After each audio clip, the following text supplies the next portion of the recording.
Hello everyone, welcome to task for today TFT CSAT 01.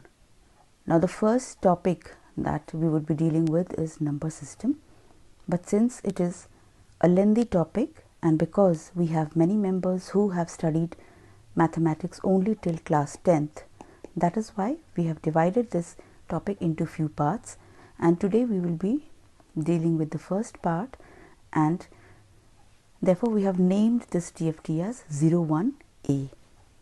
This initiative is of Team Decipher, and the channel where these lectures will be posted is Deciphering GS. My name is Esther. Most of you must be knowing me because I have taken few sessions, TFT sessions in sociology. Before venturing into civil services preparation, I was an MBA aspirant and I prepared for MBA entrance exams during my final year of graduation. I wrote CAT, XAT and FMS exams without much preparation, and I was planning to prepare whole time and in the subsequent year, but by that time I was placed and then I took a different path, which was civil services. Still, I have a bit of knowledge about aptitude test, and I hope that I will be able to share my knowledge with you all. Now the first topic, as mentioned before, it is number system. Now when we think of number system or number, what comes to our mind? We think that okay, number means maybe 1 or 24 or 236 or 2456, these are numbers. But this is only one part of the number system. Just like our universe, our solar system, we have a number system and we have several types of numbers. These types you can term them as planets, planet 1, planet 2, planet 3. So, when we are thinking of the number system, we have several types. Now, what are these types? Some numbers are real numbers, some numbers are imaginary numbers. So, these two terms you can easily relate. Real numbers are numbers which can be represented on the number line. So when you are drawing graphs, you will find that this is the x-axis and this is the point 0. So here we would write the positive numbers and here we are going to write the negative numbers.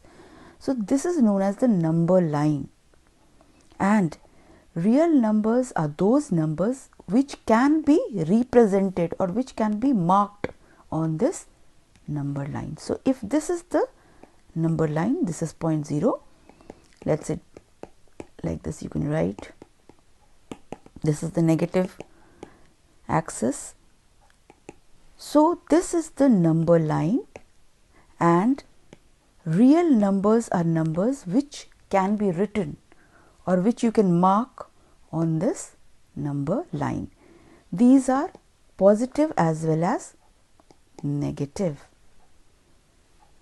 Now then, what is imaginary number? What do we mean by imaginary numbers? These are those numbers which cannot be represented on the number line. So what can be these numbers? Like, for example, -1 or root of -5. Now, do you understand what is the meaning of the square root? For example, if we take the square root of 4, then we can write 4 as 2 into 2. So, we are writing 4 as 2 square, and that is why when we take the root, then what happens? These two cancel each other and square root of 4 becomes 2. But when we try to apply this logic in an imaginary or on an imaginary number, then what we find that we cannot take out the square root. So that is why the mathematicians, what they have done is, they have defined this root of -1 as I or imaginary number. And so if we write -5, then we can write it like this, -1 into 5, okay. Then this will be -1 into like this, and that is why this will be I or imaginary number. So when we talk of the number line, we can divide the numbers into two types. First one is real, which can be represented on the number line, and the second one is imaginary, which cannot be represented on the number line. This should be clear. Now in this real numbers, we can have positive, 0, negative, any number we can have, but here what happens, always remember -1 is equal to I or imaginary, and with reference to this we will write the other imaginary numbers. Now real numbers can further be divided into two types of numbers. One is known as the rational numbers and the other is known as irrational numbers. Now what do we understand by this word rational? Which can be explained logically, or irrational, which has no logic, isn't it? In common sense terms, in common sense language, when someone says something or puts forth some argument which is not at all possible, or someone says that this particular scheme should be implemented in this way, then you would say that what is he talking about? What he or she is talking about? Their logic or what they are trying to say is illogical or irrational. So this is what we understand by irrational, the word irrational. So what happens in real numbers also? When we are trying to divide it into two parts, first one will be rational and second one will be irrational. So what happens in rational number? The number, any number, it can be represented in the form of a fraction. Fraction means there is a numerator and there is a denominator. The number which comes at the top is known as numerator, and this is at the bottom the denominator. So a rational number will be in the form of P by Q. Now P and Q, they are integers. Now what are integers? Integers are numbers like, just we saw on the number line, 1, 2, 3, -1, -2, -3. So P can be between any of these numbers, and even Q can be among any of these numbers. So a rational number can be written in the form of P by Q or a fraction. Now there may be one question in your mind. Suppose I am writing P by Q. Now what about 4 by 2? Is this a fraction? No, this will not be a fraction. The answer will be, when you divide 4 by 2, you will get 2. So another condition is there, that they should be integers, but there is another condition, and that is that P should not be a multiple of Q. So in this case, this condition is not fulfilled, and that is why 4 by 2 is not a fraction. Then what is a fraction? The fraction will be 2 by 3, 3 by 5, 5 by 7, 7 by 9, all these will be fractions. So Rational number is what? P by Q, where both are integers and P is not a multiple of Q. Now what is the second type of number? It is irrational number. Now irrational, naturally it will have the characteristics just opposite to that of rational number. Irrational number cannot be represented in the form of P by Q, where P and Q are integers and P is not a multiple of Q. So this condition which we applied for rational numbers will not be applicable in the case of irrational numbers. Now there is another difference between rational and irrational numbers. What is that? Firstly, it can be represented in the form of P by Q. This cannot be represented in the form of P by Q. Secondly, whenever you write these numbers, for example 7 by 9. So when you try to divide 7 by 9, what happens? That ultimately you are going to get a terminating or a recurring decimal. Do you understand what do we mean by decimal? For example, 0.12. So this is decimal. 1.35. This is decimal. So what happens when I am trying to divide 7 by 9? Then ultimately I will reach some point. It will terminate somewhere. It will not go on endlessly. Okay. So please remember that this is going to terminate. It will not go on till infinity. Then it will be known as a rational number. But if suppose I start calculating some value, and what happens, I find that the number is not terminating, it is going on infinitely, then that number will be an irrational number. Like for example the value of pi, it is not 3.14, no, it goes on endlessly. Okay. So it is 3.1428571, like that it goes on endlessly and we cannot terminate it. That is why it is an irrational number. Similarly, root of 2, square root of 3, these numbers when we try to calculate, even if you want you can calculate in the calculator, you will find that it does not terminate, it does not end anywhere. That is why these numbers are known as irrational numbers. Now there is another characteristic, and that characteristic is that a rational number is recurring. What do we understand by recurring? Recurring means it goes on repeating. Okay. So when you try to take out the value of any number, then you will find that after some times, for example, it could be 0.121212 like this. So it is repeating.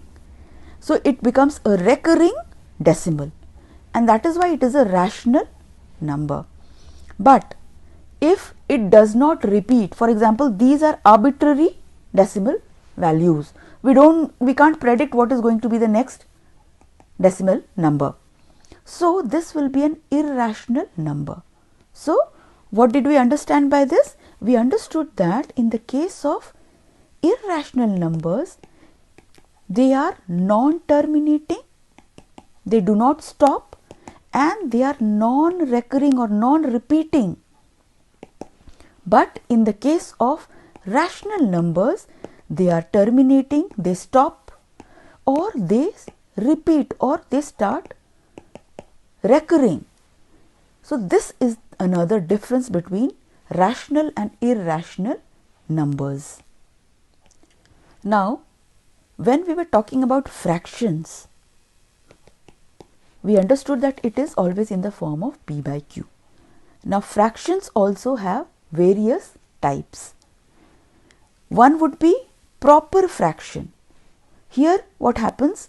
The numerator P will always be small than Q. Okay. For example, 2 by 3, 5 by 7, 9 by 11. Wherever P is less than Q, that is a proper fraction. But When we talk of improper fraction, it is just the opposite. Here P is greater than Q. So 3 by 2, 7 by 5, 5 by 2, 6 by 5, all these are improper fractions. There is another term which is a mixed fraction. So what happens in a mixed fraction? It will be in the form of, let's say, 3 1 by 5, 7 1 by 3. So it is a mixture of a proper or a integer along with a fraction. So we have learned about three types of fractions. First one is proper, second one is improper, and the third one is mixed fraction. Now there are a few more concepts or types of numbers. For example, we were talking about integers. What do we understand by integers? Integer is a number, a type of number, but it has no fractional part. For example, we saw that number line 0, 1, 2, 3, minus 1, minus 2, minus 3, all these are integers. There is no fraction. So, integer is what? A number with no fractional part.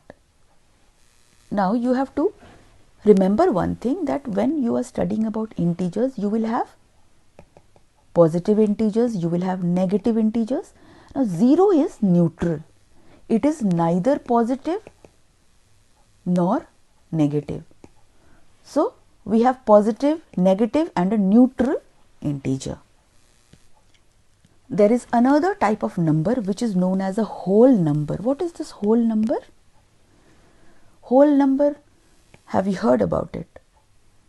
So when we see that number line, okay, 0, 1, 2, 3, then what happens when we leave the negative integers? Then what happens? We are left with 0 along with the positive integers.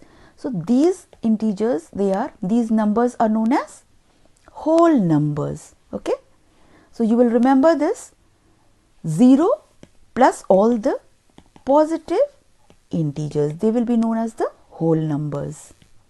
Now the next type of number is the natural number. In natural number, what happens? Again we will take that number line. Here in whole numbers, what we did? We left the positive part, negative part. Now in natural number, what we are going to do is, we are going to leave this whole part, that means negative along with 0. So these numbers will be the natural numbers starting from 1. These are integers, remember, these are not fractions. Now when you have read about tables, 2 ones are 2, 2 twos are 4, like that, did you know or did you ever notice whether when we are multiplying 2 with several numbers, so what we are going to do here is, that we are using, let's say, some number which is k. Okay, k can be any natural number, 1, 2, 3, 4, 5. So all these numbers which are multiples of 2, these are known as even numbers. So this will be 2, 4, 6, 8, 10, all these numbers will be even numbers, and a general expression would be 2k. So even number, if someone asks you, you can say they can be written in the form of 2k. These are even number, where k starts from 1, 2, 3, 4. So k is a natural number. It can be any natural number. Now then, what about odd numbers? Now odd numbers are numbers which are not multiples of 2. Okay. So how do we write them? For example, we have 3, 5, 7, 9, 11. So when you try to form a general pattern, you will find that if 2k is an even number, then when we add 1 to this even number, you will get an odd number. For example, when k is equal to 1, we will get 2. So 2 plus 1 is 3. Similarly, when k is 2, 2 to the 4, then 4 plus 1 is 5. So this formula can easily be applied to odd numbers. So for even numbers, what is the formula? It is 2k, and for odd numbers it is 2k plus 1. It's easy to remember, isn't it? And k is any natural number starting from 1. Now there is an important type of number which is known as a prime number. Many times the questions are framed around these numbers. So what are prime numbers? These are natural numbers. Remember, these are natural numbers. They will start from 1, 2, 3, 4, 5 like that. Now there is a condition here. You can write this prime number as a product of two numbers. And what are these numbers? The first one is 1 and the second one is this prime number. So when we see, let's say 2. So 2 is equal to 2 into 1. So yes, it is a prime number. 3 is equal to 3 into 1. Yes, it is a prime number. What about 4? 4 is equal to 2 into 2 into 1. So this is not a prime number. It does not fulfill this basic condition. What is this basic condition? A prime number is a product or multiple, or you can say this sign is known as product. Okay.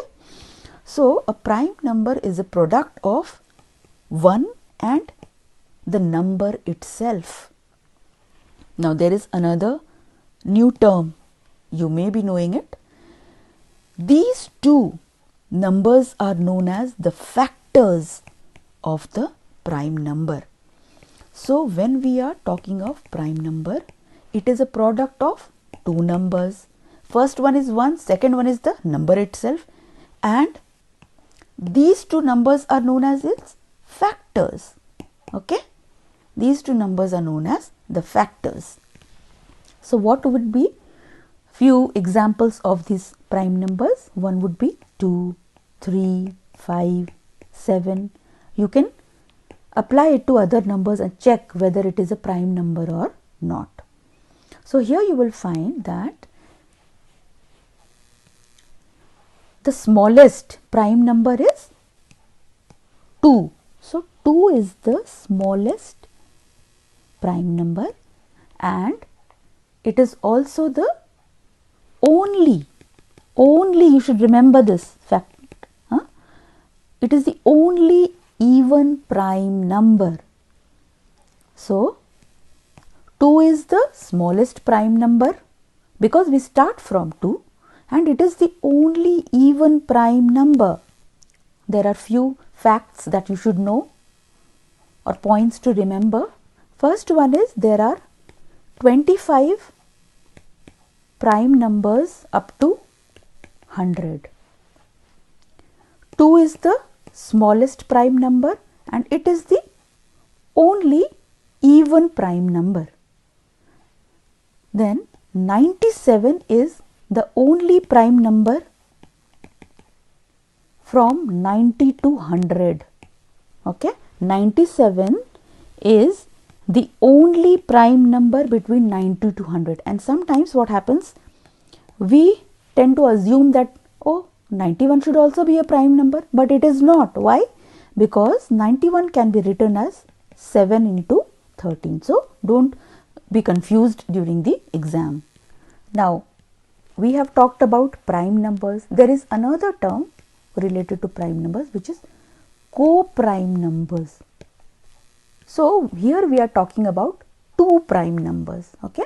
So for example, we will take a pair of two numbers, let us say 2 and 3. So if we find that the common factor, so what do we understand by common factor? If you remember, we'll just go back a bit. So 2 can be written as 2 is equal to 2 into 1. 3 can be written as 3 into 1. So what is the common factor? These are 2 and 1. They are factors. Because 2 can be written as a product of these two factors. Similarly for 3, the factors are 3 and 1. And what is the common factor? The common factor here is 1. Okay. Here we have 1, here also we have 1. 2, 3 are not common. So this common factor if we try to list down here, for example, 2 is equal to 2 into 1, 3 is equal to 3 into 1. So here the common factor is 1, and this common factor is also the highest common factor. Why? Because there is no common factor which is higher than 1. Remember, 2 is equal to 2 into 1, 3 is equal to 3 into 1. This is the factor which is common. Okay, common factor. Now what about highest common factor? It is naturally 1, because we don't have any common factor which is more than 1. That is why this is also known as highest common factor, HCF. This is a very, very important term which you are going to use in most of the topics of mathematics. We will take a few examples here. For example, when we are talking about 3 and 5, 3 can be written as 3 into 1, 5 can be written as 5 into 1. Here also the common factor or highest common factor is 1. Then we have, let's say, 7, 12. 7 is equal to 7 into 1. 12 is equal to 12 into 1. Now, let us take a different example. For example, 12 and 15. So, here 12 is equal to what? 3 into 4. 15 is equal to what? 3 into 5. We can also write this as 3 into 2 into 2 into 1. Okay. Here we can write it as 3 into 5 into 1. Always remember that even though 1 is always like a silent factor, even if we neglect it, even if we do not write it, sometimes we feel that it does not have much role. But it has a very important role when we are talking of co-prime numbers, because we are giving importance to 1. So, in the case of 12, we can write it as 12 is equal to 3 into 4 is equal to 3 into 2 into 2 into 1, and 15 is equal to 3 into 5 is equal to 3 into 5 into 1. So, I will write it down again. 12 is equal to 3 into 4 is equal to 3 into 2 into 2 into 1. Remember, we will always include 1 even though it is not visible, still we will write it. 15 is equal to 3 into 5 is equal to 3 into 5 into 1. It is the silent partner. Now, are they co-prime? In order to be co-prime, the highest common factor should be 1. So, here what is the highest common factor? Is it 1? No. Here we have another factor which is 3, and 3 is more than 1. So, highest common factor is 3. That is why these two numbers are not co-primes. I hope this is clear now. Now when we were talking about the prime numbers are those numbers which are products of two factors. One is 1 and the second one is the number itself. These could be 2, 3, 5, 7, 11, 13. Now what about the numbers which are left? For example, what about 4? What about 6? What about 8, 9? What about 12? What do we do with these numbers? These numbers are known as composite numbers. Numbers which are not prime numbers, they are known as composite numbers. So here also, if you remember, the natural numbers will start from, let's say, 2. We will not take 1 into consideration. Okay. So for prime numbers and composite numbers, what we did? We started from 2. We did not take 1. Okay. Here also composite numbers also we will start counting from 2 and not 1. So what are prime numbers? It is a product of two numbers, 1 as well as the number itself. But composite numbers are numbers which are not prime numbers. One last concept. These are perfect numbers. Okay. So what is a perfect number? Here what happens? For example, if we take a number 6, okay. So we try to split it into its factors. So we will find that we can write 6 as 2 into 3, or we can also write it as 2 into 3 into 1. Always remember, in maths you cannot ignore 1. You have to include 1, especially in the number system. So you will find an interesting fact here. 6 is equal to 2 plus 3 plus 1, isn't it? And these all are the factors of 6. That is why 6 is a perfect number. So it is a very interesting concept. So we have other perfect numbers also. For example, 28. We can write 28 as 1 into 2 into 4 into 7 into 14, and you will find that 28 is also equal to 1 plus 2 plus 4 plus 7 plus 14. It's interesting, isn't it? So 28 is also a perfect number. This is very interesting. So similarly, you can try this for other numbers as well. So this is the last concept in the classification of numbers. Okay. In the next class, we will be dealing with application of numbers. So we will try to apply the concepts that we have learned today. Okay. So next will be TFT CSAT 01B.